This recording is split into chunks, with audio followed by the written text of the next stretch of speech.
we are here at the JDF training grounds at Newcastle. We're heading up into the mountains for Blue Mountain so we can actually go over our African History Month feature, where we're going to talk about Africa's war in Jamaica. Most people who come up to the Blue Mountains of Jamaica, once known as the Carmarthen Hills, that was its original name. They go there, you know, for like tourism, to check out the beauty of Jamaica, the nature, and a lot of exotic wildlife and plants and stuff like that that you would never know anywhere throughout the tropical region. But for us, going up into the Blue Mountains was more of a history lesson to be able to connect with our African ancestors. A lot of people, you know, especially in Jamaica, aren't even taught about the history that's up in the Blue Mountains of Jamaica. And we want to really go over those that aspect of it, because we think that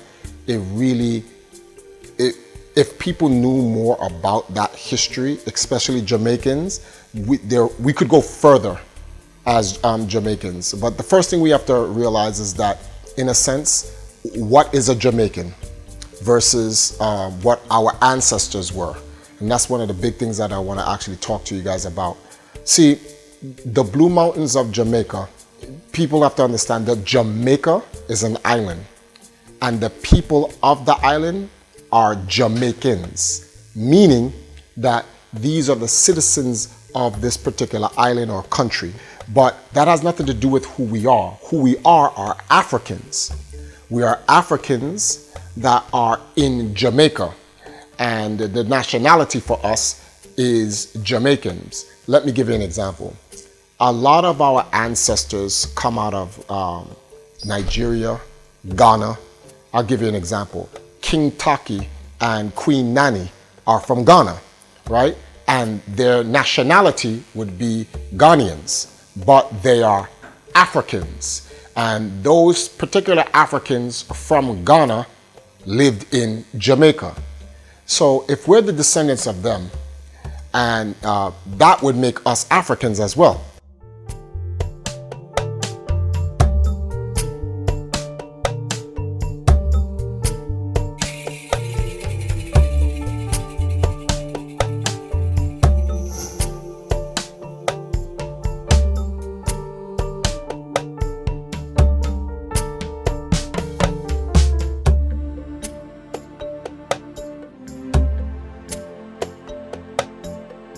300 years ago, our ancestors, our African Maroons, would use this vantage point, and they could see out into the port any ships coming, and they could be able to use this tactically so that they could know how they were going to fight the people who tried to enslave them and take the island from them. We're going to learn a lot about the first wars of Africa here in Jamaica.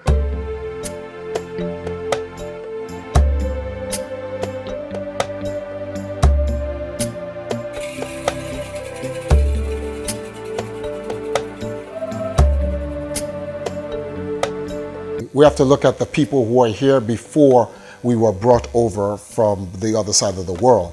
And that's when you'll learn about the Tainos. And when you look at the history of the Tainos, the actual ancient history, not the more modern,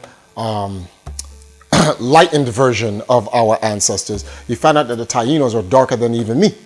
And the Tainos are simply Africans. They've been over here hundreds of years before Columbus came over, and they've been throughout the entire region of North America as a whole. There are many African Americans here before the modern terminology of African Americans. The Africans that were here in the Americas is why you call them African American. Just no different from, there were no white people over this side of the world. When the Europeans came over, they were European American. Now, some people just call them American because they've now dominated this side of the world, but their origin is of European descent. So they're European Americans, or some people would call them Caucasians or Americans.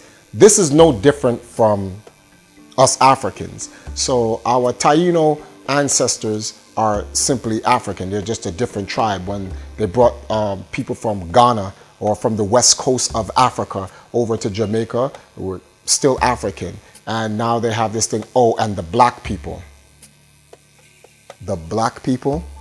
Black people are simply Africans. Like, yeah, I guess if you don't know specifically where we came from, where you can't, I guess when you say, how do we differentiate who they are if we don't know which country or tribe or nationality they are? You can just refer to us as being black generally, but that being black isn't like something different from African. We're still, African. It's no different from white people. White isn't a nationality. White isn't an ethnicity. When you say white, it's another way of saying Caucasian or European. You may not know if they've come from London, or they come from Irish descent or Scottish descent or Russian descent or Khazar descent. We may not know. So people have a short phrase for them, white people. At one time, you'd say yellow man, and the yellow man was the Asians, but that's now that's a racial epithet. The Asians do not identify with a color. They identify with themselves as being Asian. And I just don't know why, if they do that, why do we identify ourselves with a shade such as black?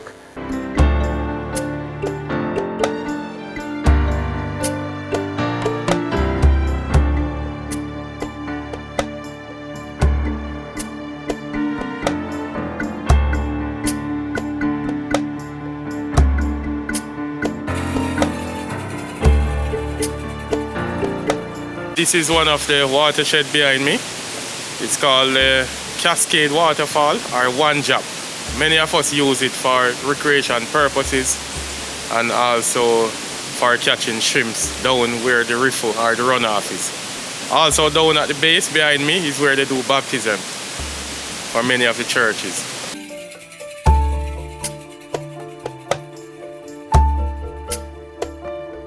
We're in the deepest parts of the mountain right now, and there's all types of rivers and waterfalls, and I guess a lot of our ancestors came here and bathed and took care of themselves and cleaned themselves.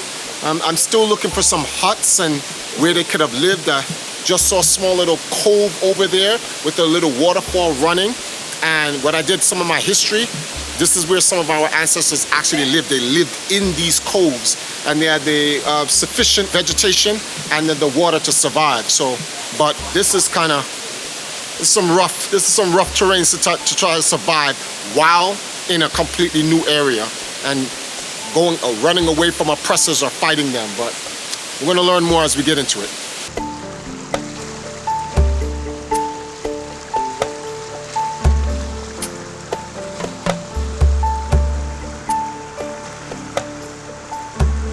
We are here at Buff Bay Valley.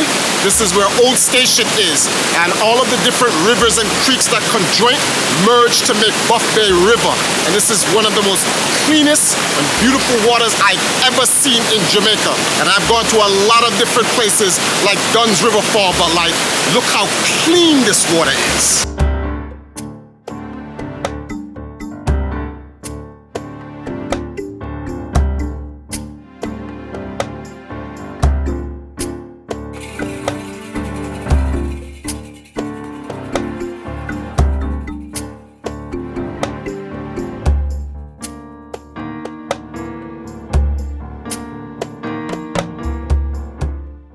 All right, so green bananas is common throughout Jamaica, and it's definitely one of the, the standard food source for people here. So it's good to know that, like I said earlier, there's a lot of vegetation for the people to eat, and there's so much iron in the green banana. That's what made the Maroon warriors so strong.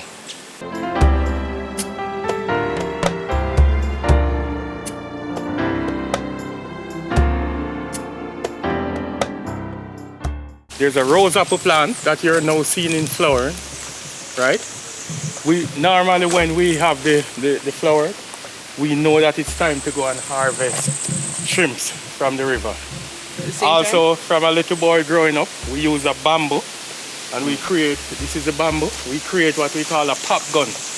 So we get one side of the blossom put here and flip it over, part that side, and push through the next blossom and it creates an explosion.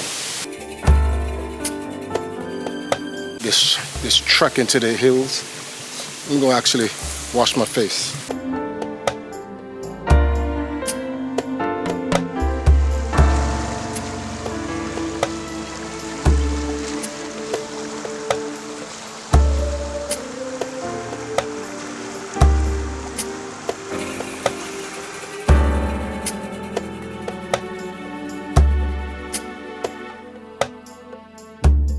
On our hike, we stop to observe the coffee. So while it's blossoming, you can see the red cherries, right?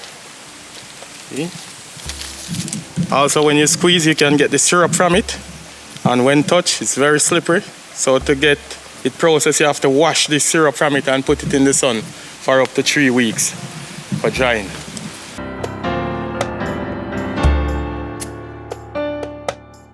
This is a cocoa plant, right? When dig the root, you get food from it, like yam. So if you live close to the mountain, the wild boars will come out and help you to harvest these things. They help you? Also, yep. Also in the night and in the morning after the night dew, if you want to keep a clean face, you do like this and wash your face in the leaf from the night dew.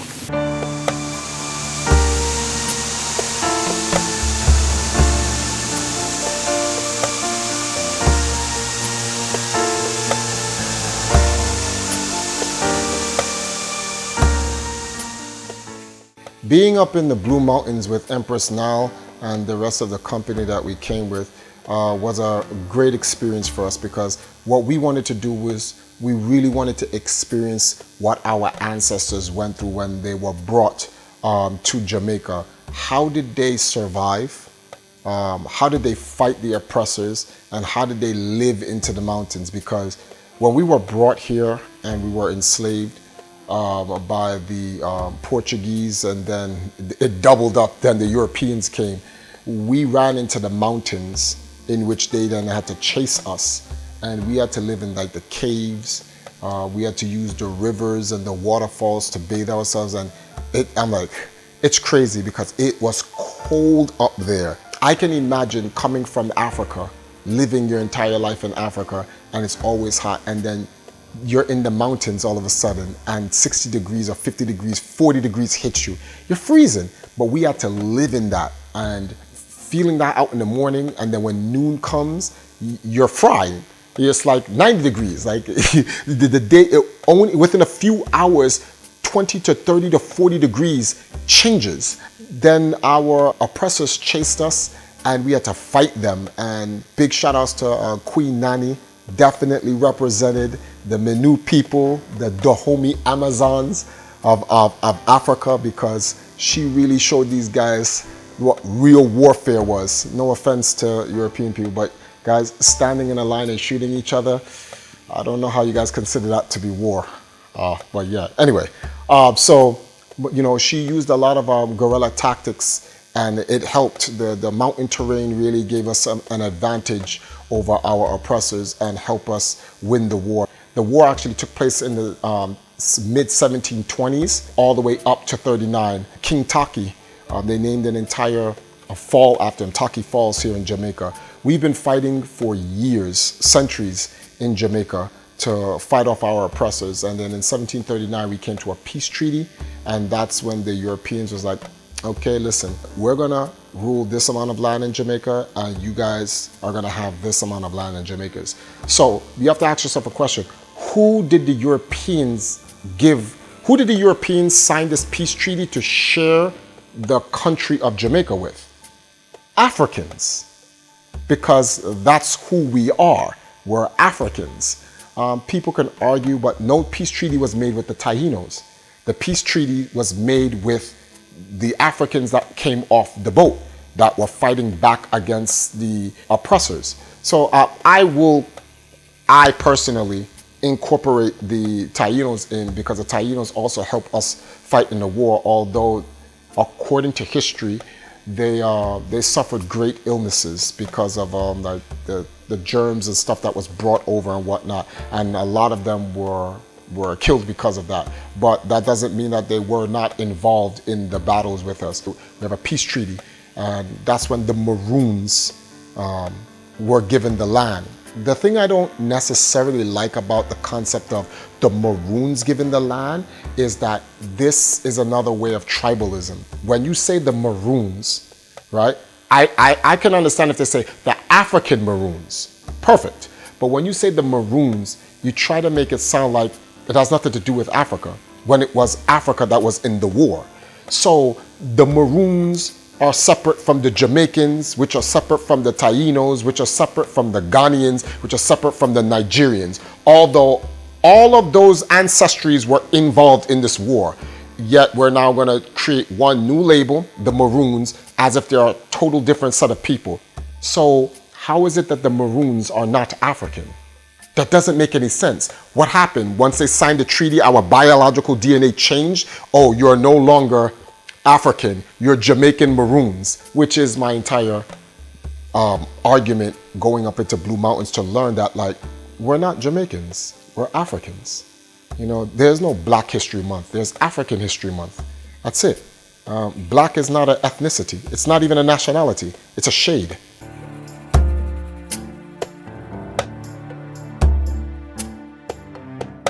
Y'all hungry? Yes, definitely hungry. All right, let's try to get to a river bank where we can set up and start cook some food, all right? Yes, yes.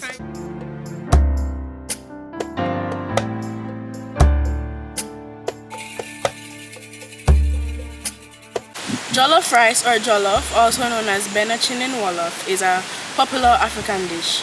And today we're going to aim to get that authentic smoky flavor.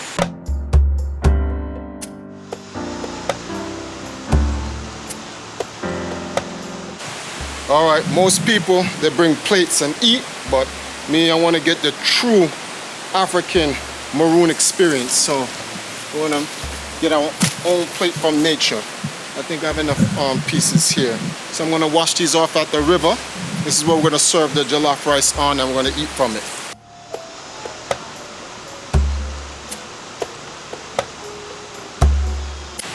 Now, I'm cleaning off the plants because we have to put the rice on this. So I'm washing them in the river. Some people will look and say, what type of dirtiness we're going through. This is not sanitized, whatever. I disagree. Back in the days, our people were far more healthier, living naturally like this.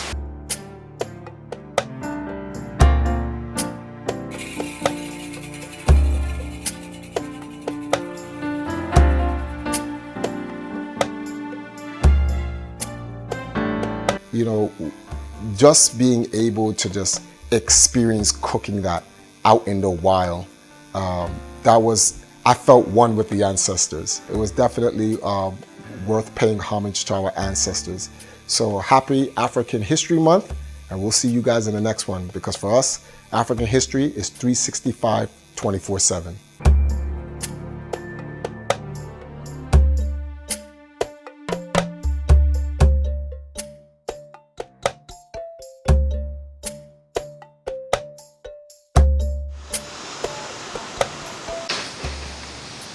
Our ancestors had it really, really hard. But at the very same time, it makes you realize just like how it makes you realize like just how special we are as a people, that despite all of this, we overcome. We're literally survivors.